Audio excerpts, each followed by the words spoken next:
I don't understand what you're saying, Emily. So yeah, we're going to start with World War I and World War II. Because, I mean, when we're talking about conflict, world wars are definitely one of the bigger ones, right? Okay. All right. So hopefully this will hold like we need it to hold, right? All right. So, because remember, guys, we are we're not talking about the U.S. per se. Remember, we're in, the Eastern Hemisphere. That's why every thematic unit we've gone through has been Europe and Africa and Asia and the Pacific, right? So world wars, the Cold War, those types of conflicts that are all centered within the Eastern Hemisphere is going to be like what we are looking at. Yes. Well, and Oceania is the Pacific, right, Samuel? So we are going to be concentrating there, okay? Quick little reminder, guys, the TikTok challenge. Remember, I said this in the recordings that I made for you guys. I put it in the announcement. And it actually said it in the course art. You were not supposed to make a TikTok. Nobody was supposed to make a TikTok. The idea is TikTok videos are 30 to 60 seconds long. And anybody that does TikToks knows you have this like really short amount of time to get everything in. And because we're talking about change over time, Brandon, I went over it. Did you watch the video or read the course arc? Because it literally said, hang on. Okay. It literally said that you are not making a TikTok. You are making a video in whatever video platform that you are most comfortable in. Okay, so whatever platform that you are comfortable in, you can open up a Meet that is blank. That's how I make your videos sometimes. You could use your phone and do a recording that way. I know some of my students tend to be more tech savvy. And so they tend to have a platform that they like to use. And so that's all it was, is you needed to use whatever platform that you are most comfortable with to make a 30 to 60 second video over whichever one of those 4 areas that you chose. So we're talking change over time. It's culminating everything that we have done. Okay. So if you want to talk about the change in laws in Asia, the change in culture in a country in Africa, like that kind of thing.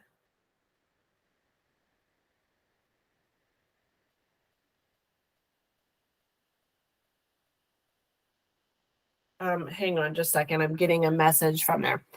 I don't name the assignments, okay?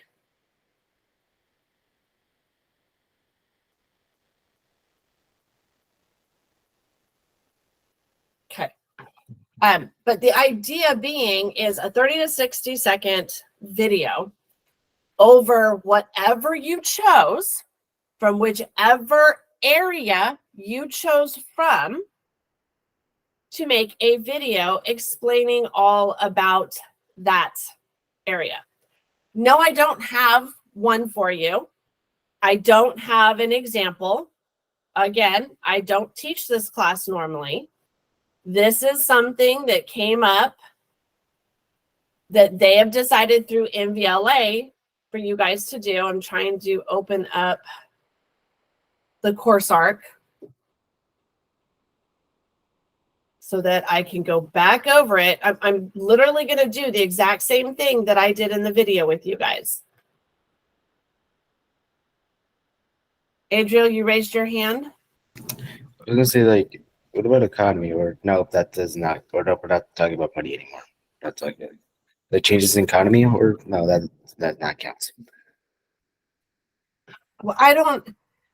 Okay, hang on. Let me get it over to here. All right, you've been tasked with acting out a TikTok video. Right here, guys. Before you panic, no, you're not making a TikTok. You will not need to download the app, nor will you be allowed to use TikTok to film it.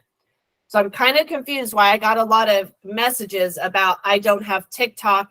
I can't make a TikTok. Because not only did I say it in the video, it says it in the directions. You will use other methods in order to create this. Okay, so let me move on to the next page where the actual directions are. It's just taking a moment. The goal is to explain how your region has changed over time.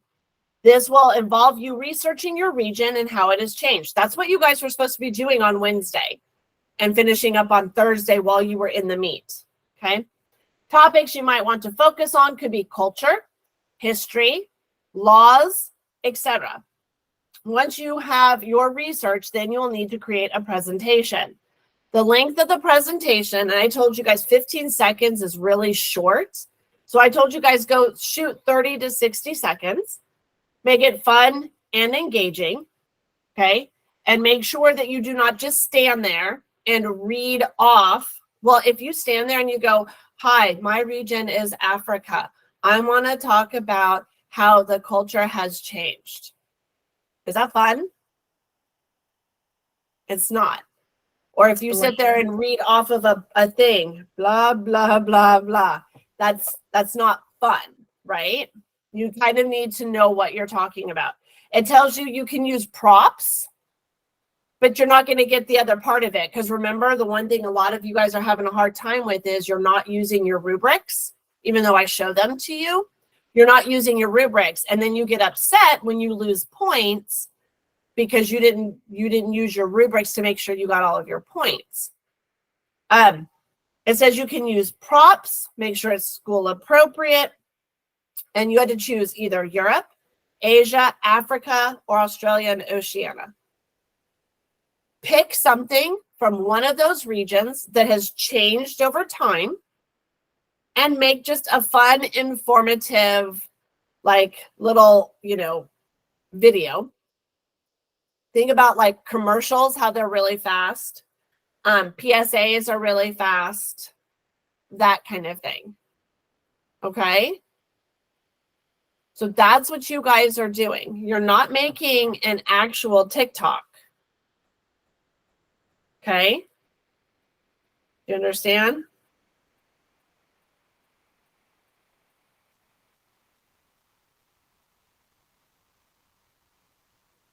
Okay. All right. So I would say if you can video yourself on your phone, if you are comfortable doing that, you could do that way. If you're not, you have a camera on your laptop. You could make a video doing it that way. Whatever way you are more comfortable, that is how I want you to do it. And it's short, guys. 30 to 60 seconds is like a commercial we see on TV. And you could have a prop. You could have you could draw some pictures and be like, this is how we started, and this is where they're at, and this is what we're looking at. Or put something behind you on the wall that you could use to point to as part of how you were explaining. I want you guys to be creative. And I'm not going to tell you how to do it because I want you to work that brain muscle of yours and do it that way. Okay? All right. So we are going to start Module 9, Lesson 1. If you have not already opened them, I would like for you guys to please open Module 9, Lesson 1, the course arc in the journal.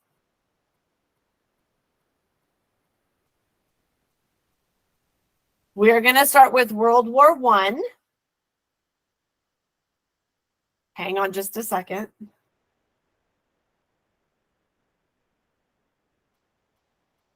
All right. I have a video. Janexa. The world. Give me a second. I will mute my side so that it doesn't reverberate. So this is World War I Part 1. It's like 7 minutes long. It just gets us into like how we got into it. I will unlock it after, like at lunchtime, Emily. I can't do it right now. All right, so I am going to mute myself so that you guys can, like, it doesn't reverberate. While this is playing and it's introducing World War I, okay, you need to be thinking about opening up Module 9, Lesson 1. World of 1914, a time of modern technology, culture, and fashion. Truly the height of civilization. Let's have a war. Everyone knew a big war was coming. France wanted some stuff back that Germany had taken from it. Germany wanted to take more of everyone's stuff, and they were building a big sexy navy that was making the British uncomfortable. These two empires thought they were really cool, but lots of different people who lived there didn't think it was so cool. And some of them had even been declaring independence with help from Russia. Everyone was talking about each other behind each other's backs, throwing the fact that military technology had come a long way since the last major war, and suddenly everyone was pretty eager to beat each other up. In this area of Austria-Hungary lived some Serbs and Bosnians who hated living in Austria-Hungary. So the Austro-Hungarian Archduke Franz Ferdinand goes there for a nice drive in an open-top car with his car's route published in advance. And that went just about as well as you'd expect. Some assassins were waiting for him along the way and threw bombs at his car, but they missed and blew up some officers behind him instead. So the Archduke goes into hiding, leaves Sarajevo, and the whole war never happens. Except no, the Archduke doesn't leave, but instead goes back out in the open-top car to visit the injured officers in hospital. The driver takes a wrong turn and by sheer coincidence gets stuck beside one of the failed assassins, who shoots him. Austria-Hungary is understandably pissed about all this, and they think the Serbian government had something to do with it, which they might have. So they go to their ally Germany and say, hey Germany, we're going to declare war on Serbia, and Germany is all for that. So Austria-Hungary send a big list of impossible demands to Serbia, and when Serbia refuses, they declare war. Austria-Hungary and Germany are friends, and Serbia is protected by Russia, who's friends with France, so they'll declare war on each other. Montenegro joins in too. France and Britain also have a kind of alliance, so when France says, hey Britain, you got my back? Britain is like, maybe? And then they decide to stay out of it, which is great for Germany, because Germany has a plan. They know that Russia is so big and clumsy that it will take them a while to get ready for war. So with this guy in charge, Germany will send all its troops into France at lightning speed while Russia's getting ready, defeat France, then move all the troops to Russia and defeat Russia, and then we all speak German and eat Pfefferpottast every day. Just one problem. France has loads of forts and defenses along its German border, and Germany can't waste any time fighting them, so Germany decides to go around them, through Belgium. Belgium is neutral, but Germany wants to march 750,000 troops through it to get around France's defenses. They're hoping Belgium will just kind of sit down and shut up, but they don't. They fight back, and they're pretty good too, so they slow the Germans down. What's worse is that Britain shows up, and they're pretty pissed that Germany's invading neutral countries. So now Britain declares war on Germany. So Germany push on through Belgium and commit some atrocities along the way. They also wear spikes and sometimes skulls on their uniform. So if you're trying to not look like the bad guys, good job. The Allies have a propaganda extravaganza, and this starts having an influence around the world, notably in America. The US President Woodrow Wilson sees himself as a bit of a Jesus figure, and spends most of the war trying to get everyone to just hug it out. But there's also a large population of ethnic Germans living in the United States, and when the war first broke out, they were like, yay Germany! But now that they're committing atrocities in Belgium, they're less enthusiastic. Let's play Spot the French Soldier. Did you see him? Easy, right? He's wearing a bright blue uniform with red trousers. And do you know who else spotted him easily too? The Germans. So when the French were slowly marching in columns through the countryside, the Germans easily tore to shreds with their giant guns. All the nations involved in this war went in with an old-school war mentality, and all of them had to update their uniforms and tactics a lot during the Great War. Because this war was going to be like nothing anyone had ever seen before.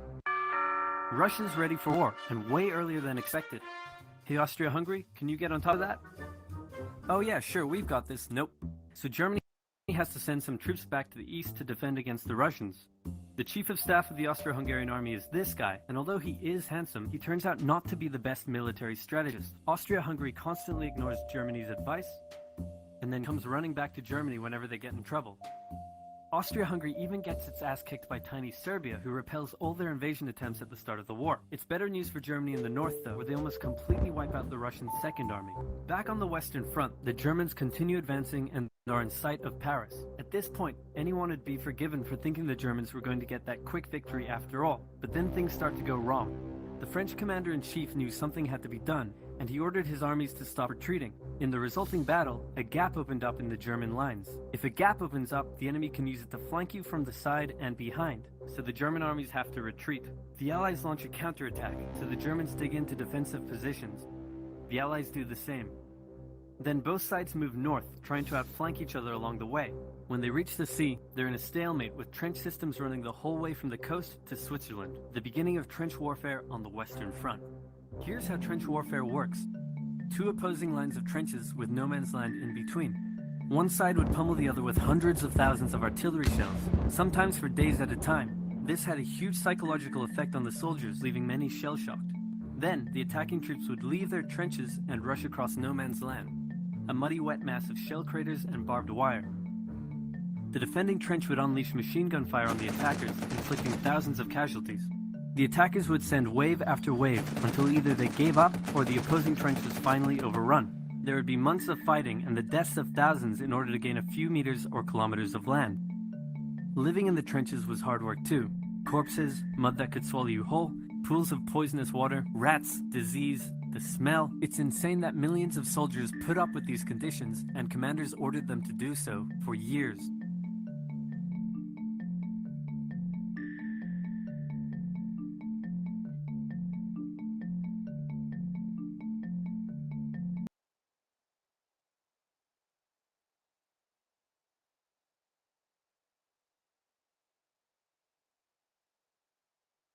Sorry, it's all our fault. We didn't tell you about the hidden bonuses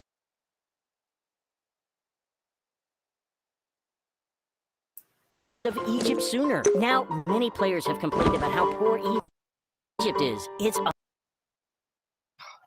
A lot of lag time going on there. All right, so let's go back to, or actually, let's get started with the course arc and the journal. So Module 9. Lesson 1, open up the course arc. I'm waiting for mine to slowly open up as well. As you can see, lots and lots of lag time there for me too.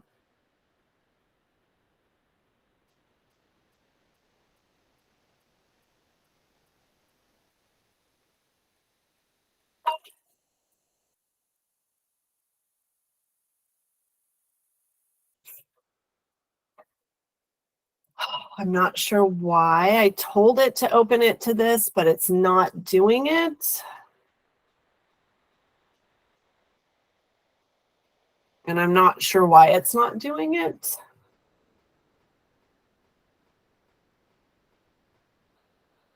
It is what it is. I don't know why it's not opening what it should be opening.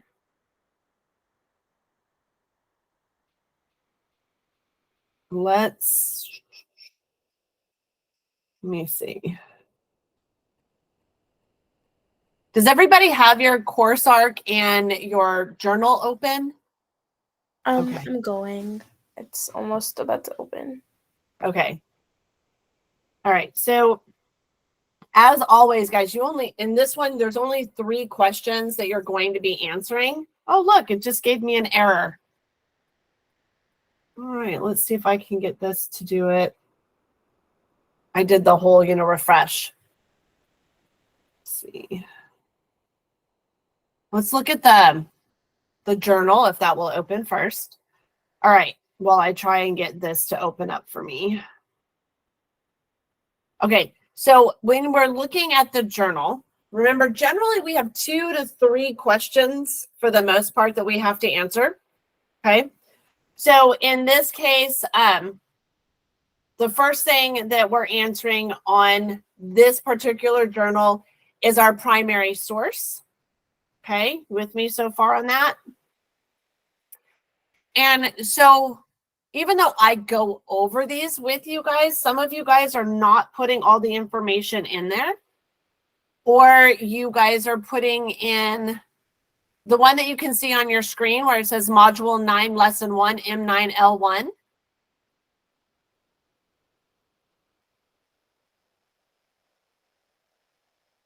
So when we're looking at this, we're always talking about what is this a primary source of? Like what are we looking at, right? What did you notice first? And generally I'll be like, oh, I saw this or I saw that. Some of you guys are like, oh no, I saw this or I saw that. That's what you're typing in there. What do you think is happening? So what is going on in the primary source that we are looking at? Who do you think the audience is? And there's a lot of, depending on what we're looking at, you know, one was okay, did you not make a copy out of the course arc, Emily?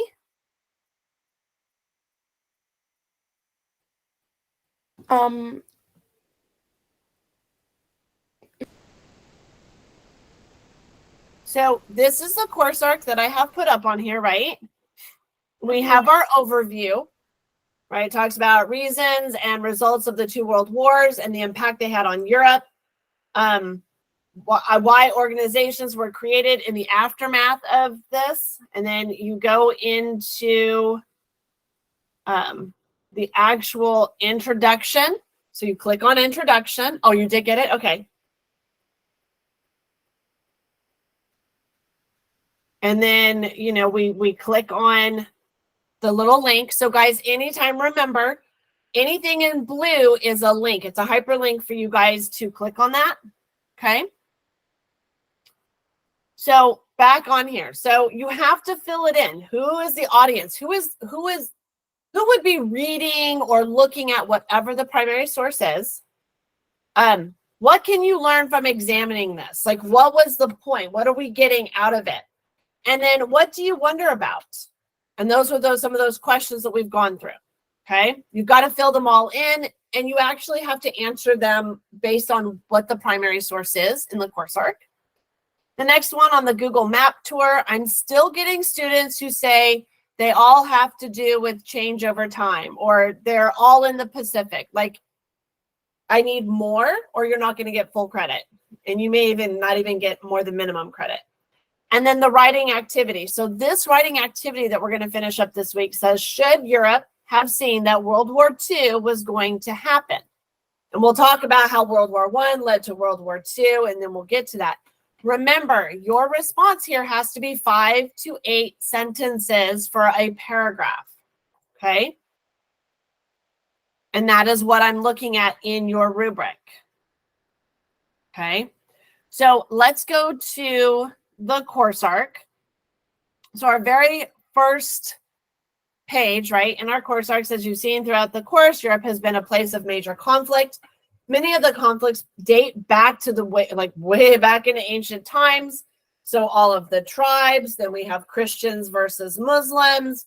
We have everybody trying to take control because, you know, he who has the most wins, right?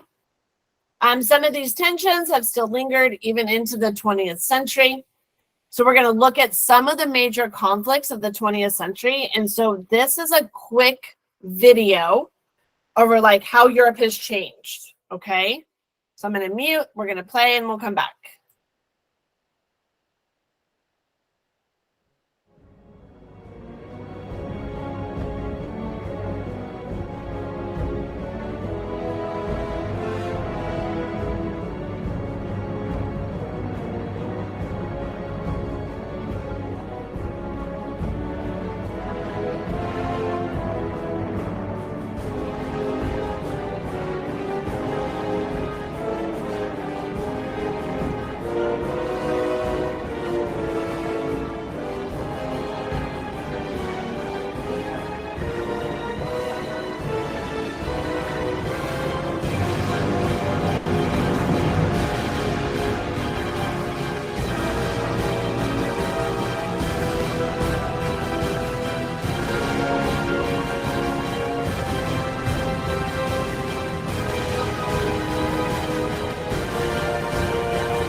so I'm going to speed it forward a little bit, but I wanted you guys to see like the really large area of the Roman Empire, etc. I'm going to fast forward a little bit further so that we get more in modern times, because as you can tell, we're just now in 272 AD. And this is a long video with very dramatic music, but we're going to come back to that in just a moment. But I'm going to fast forward the video. You know, there's going to be a lag. I'm sorry, guys. And then we'll watch the last little bit of it. Okay.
All right. So yeah, really dramatic, right? There you go. All right. So it's just kind of, as you can tell, like we have talked about all year long, right? Things change. And, you know, whoever is the one on top has, you know, the most territory, the most land. And what do? They all fight continuously over all of that, right? All right, let's move to our next one. All right, so ancient war in Europe. So we know about 3,200 years ago, we had armies clashing at a river crossing near the Baltic Sea. It's not going to be anywhere in our history books. The written word hadn't become common in these parts for like another 2,000 years.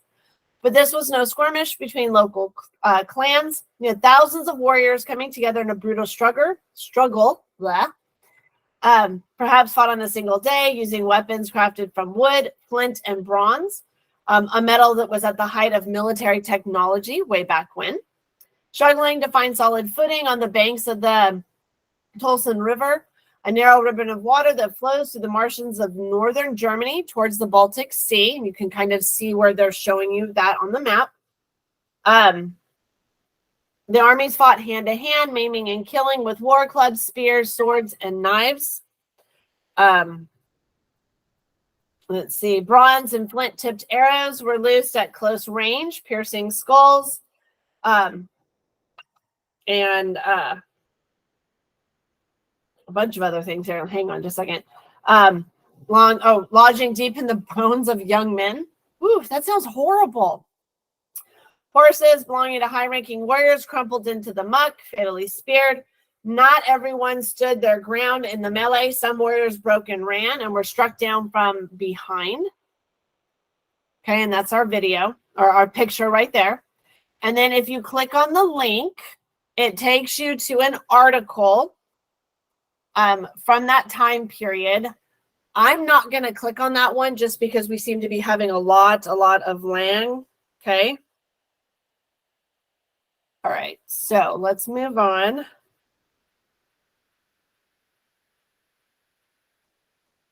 Okay, so now we're going to talk vocabulary. Anybody know what an alliance is? Can you give me just maybe a generic definition of an alliance?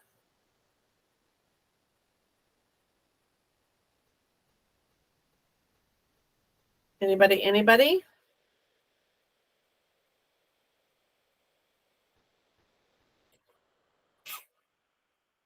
Not a truce. A truce is what happens when you guys are fighting, right? And you both say, okay, we're not going to fight anymore. An alliance, can somebody else, like a team up? Yes, there you go. So an alliance is like when in this case, 2 or more countries work together. Okay. Good. Yeah. All right. So you guys already know what an alliance is. So before the outbreak of the first war, known as the Great War, a lot of countries had secret alliances. Okay. Entente. Does anybody know what an entente is? This one's a harder word.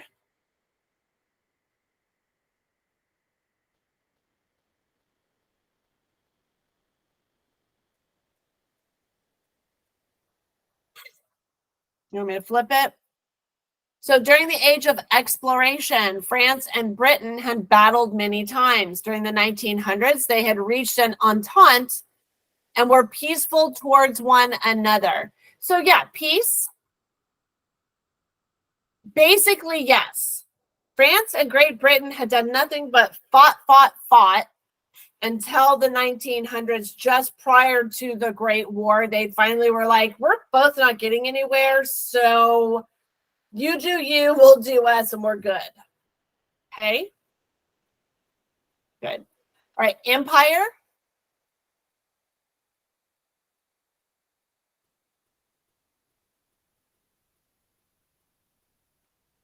Anybody?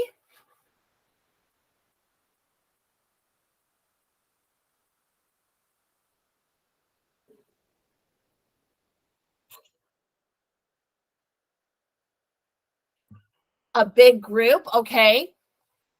We're talking empires, and we've been talking about empires the entire time we've been in this class. So what else could we say for an empire? We've looked at the Roman Empire. We've looked at different African empires. We looked at the Mongol Empire. We've looked at the Chinese empires or dynasties. So after the fall of the Roman Empire, Europe broke into many smaller state governments.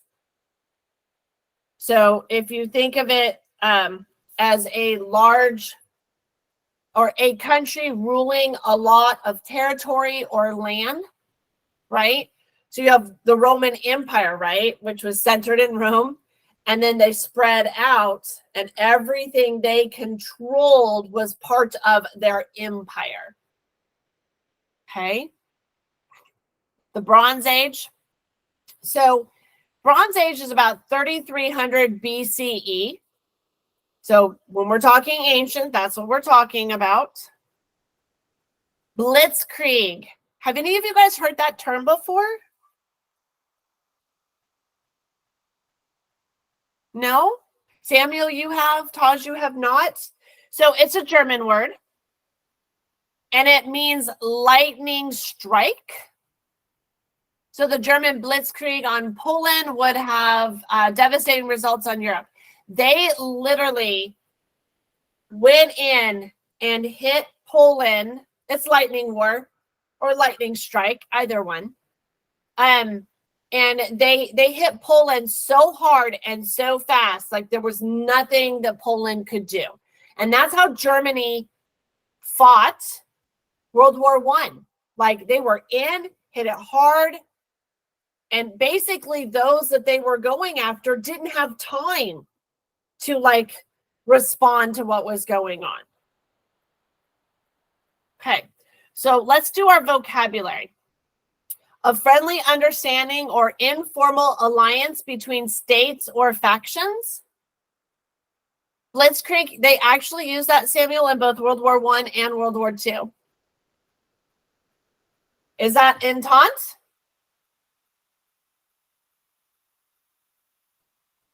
So let me see. Okay, right. All right. A union or association formed for mutual benefit, especially between countries or organizations. There you go. Remember, you guys can do the drop down, or you can, move it. An extensive group of states or countries under a single supreme authority, formally, especially an emperor or empress. There you go, an empire. Prehistoric period that followed the Stone Age, but preceded the Bronze Age. And then, of course, an intense military campaign is blitzkrieg. Oops, wait. I pushed those on the wrong one. Let me get this right. Okay.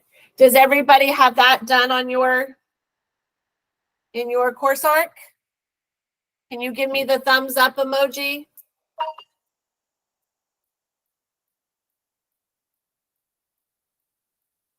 All right, I'm seeing some thumbs up, so we're good to move on to World War I.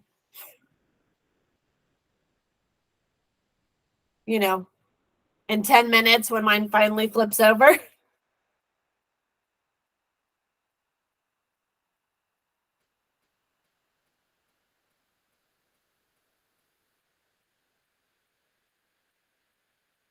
All right, we got it moved over. All right. So World War I, this is Europe of the early 1900s. If you look at this map and then you look at a map of today, totally different, right? These large areas like the German Empire eventually is going to get broken up into a bunch of different countries. Italy basically doesn't go that far up. It stops back closer to the top of the boot, right? When you look at the Austro-Hungarian Empire, they're going to get broken up as well. Okay, so a lot different, and especially look at the Russian Empire. Push that back, and you're going to have a whole bunch more countries that are going to show up along the edge, right? So as you can see, Central Europe was dominated by several large empires. It was a quest for creating larger empires that would actually help lead to World War I in 1914. As any historian will tell you, the initial cause of the war was the assassination of Archduke Franz Ferdinand. But how did the death of one person lead to a major war? A war that would include all of Europe and eventually the United States? Well, alliances, right? So prior to the outbreak of war, many European countries had established protective alliances with other stronger nations. This meant that when war broke out with one of the countries, then the other countries would be thrown in. So you guys have seen this, right? If you've seen fights take place at school. And the fight generally usually starts between person one and person two. But what ends up happening? Is it only between person one and person two? Are they the only ones who actually fight? No, sometimes their friends jump in. Don't their friends jump in? Okay. Oh, Samuel, you've never seen it. You're lucky. Because in the high school, that's what happens. It's never one-on-one. I've seen it happen in like elementary because some kids had like, I was in the 5th grade and these kids had gotten like super mad because they lost like a soccer game or whatever. And they kept on like pushing at each other. And then, then the friends jump in and it's chaotic. Yep. Okay, Emily, she's seen a 4-on-1. So then, people jump in. Okay.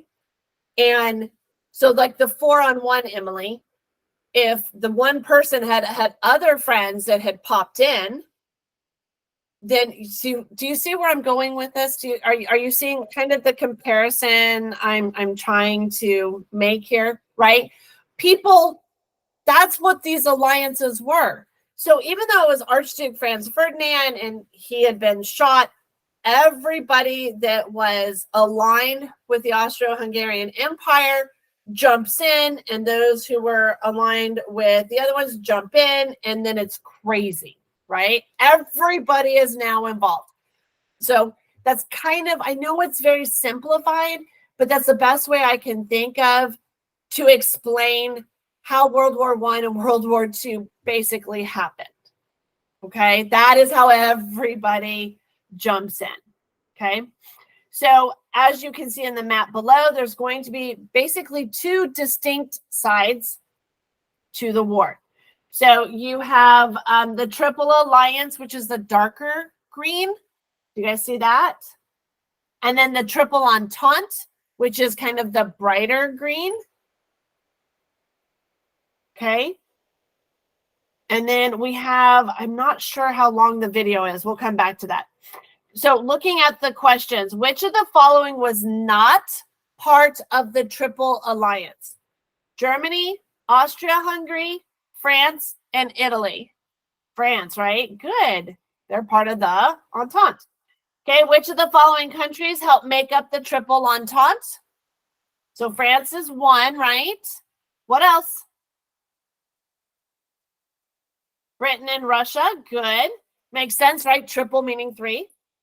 Russia had a secret alliance with Serbia.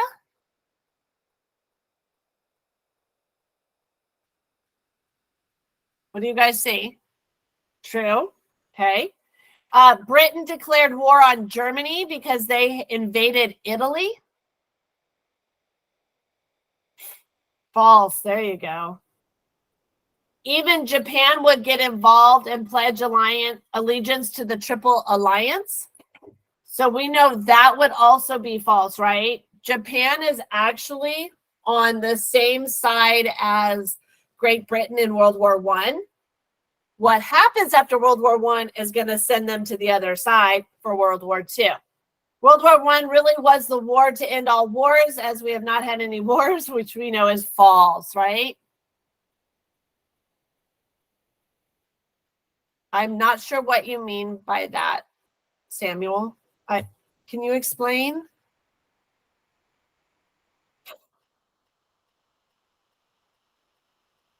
You said they didn't fight on the ground. Who are you talking about and what do you mean? Because there was ground fighting. Japan, they did fight. I mean, yes, they used their kamikaze planes, but they also fought in the Pacific against the United States in World War II. In World War I, they were fighting against China. In China. So they actually were on the ground. Yeah. All right. So we've got like 5 minutes left.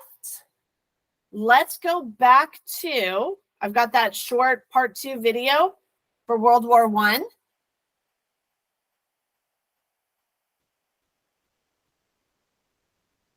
The legendary A-10 Warthog arrived.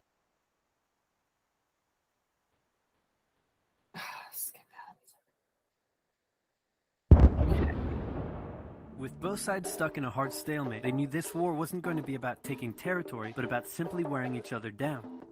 The Allies had plenty of men to expend from its overseas dominions, and the British also started a naval blockade, so Germany couldn't import stuff, like food. Neither side really wanted a long, grueling war, though, so they both thought of ways to break the deadlock on the Western Front. Idea number 1, new frontiers. When the war first broke out, Australia was quick to take German New Guinea. The Allies also quickly jumped on Germany's colonies in Africa, and particularly in German East Africa, locals were enlisted as soldiers and carriers by both sides, leading to a tragic loss of life for the native Africans. Some new combatants entered the war as well. The Allies' new friends were Italy and Japan. Japan was busy building itself an empire, so it was more than happy to take away German islands and colonies in East Asia. Italy actually had an alliance with Germany and Austria-Hungary before the war, but after some tense relations, and then the Allies promising to give them some of Austria-Hungary's stuff, they switched sides. Italy opened up a front in the mountains here, but like everyone else, they were stuck in stalemate for most of the war. The Central Powers' new friend was a struggling empire in the Middle East. The Ottomans were divided on whether to actually join the war or not, since they had been exhausted by the recent Balkan Wars. Some of the politicians who did want to join went off on their own and fired some shells at Russia, and then came back and said, "Whoops, looks like we're at war now." The Ottoman entry into the war was of particular concern to the British, since the Middle East was full of oil, and Britain wanted all of that oil. First, the Ottomans tried to attack Russia in the Caucasus Mountains, but they weren't prepared for the cold, and many of them froze to death. Then they crossed miles of desert to take the Suez Canal from the British, but that failed too. Then the Allies tried to take the Dardanelles at Gallipoli in a long and hard trench warfare campaign, but that also failed. The Ottomans blamed their initial losses on the ethnic Armenians living within Ottoman territory, and the resulting Armenian genocide led to the deaths of 1.5 million people. Then the Germans sent spies into Afghanistan to try to convince the Arab tribes there to rise up in jihad against the British and attack India. But that plan failed, partly because the spies got bored, brewed their own alcohol, and got drunk, which is a bad thing to do in Afghanistan. All these new frontiers hadn't done much to change the war. Aware that the Allies had more men and supplies than them, the Germans knew they had to do something to break the stalemate. Before the war, there was a big conference that set out the rules of modern warfare. No chemical weapons, no killing civilians. Basically, don't be jerks. The Germans held a meeting and decided to be jerks. Zeppelin air raids commenced over British cities. They also started attacking the Allied trenches with chlorine gas, and they used submarines to sink civilian ships. One such civilian ship was the Lusitania, which had 159 Americans on board when it was sunk, further swaying US opinion against the Germans. Not to be completely unfair to the Germans, the Allies also engaged in chemical warfare soon after, and they had been hiding anti-submarine weapons on their civilian ships, which let the Germans justify their attacks. Meanwhile, Austria-Hungary still hadn't dealt with Serbia, so the Central Powers enlisted some help. Bulgaria wished it was bigger and was still bitter about losing the Second Balkan War. The Central Powers promised to make all of Bulgaria's wildest dreams come true if they helped, so they signed on, and together they knocked out Serbia. The Serbian troops retreated through Albania, which was neutral but had some ties to Austria-Hungary, so Austria-Hungary entered Albania in a friendly invasion to chase down the Serbians, many of whom escaped by sea. It's 1916, and a lot is happening. As if they didn't have enough enemies already, Germany added one more to the list. Portugal had been getting a bit chummy with the Allies behind the scenes, and Germany didn't like that one bit. Around the same time, the only sea battle of the war happened. Both sides had a new powerful class of battleships called dreadnoughts, but they were so expensive to build that neither side wanted to risk losing them in a battle, so they kept them in port, except for one time when they had a big fight and a bunch of them got damaged, so they didn't try that again. The UK started conscripting men to the army, so they had plenty of reserves, which is just as well because All right, guys. So we are coming to the end of our class today. As a reminder, tomorrow is attendance. Yes, you will get a reminder message. Yes, there will be an announcement. And then on Wednesday and Thursday, we are going to finish up this course arc and the journal that goes with it, and then start talking about the Cold War. Any last questions? No, I don't have any questions as of right now. No more questions? All right. So we are done for the day.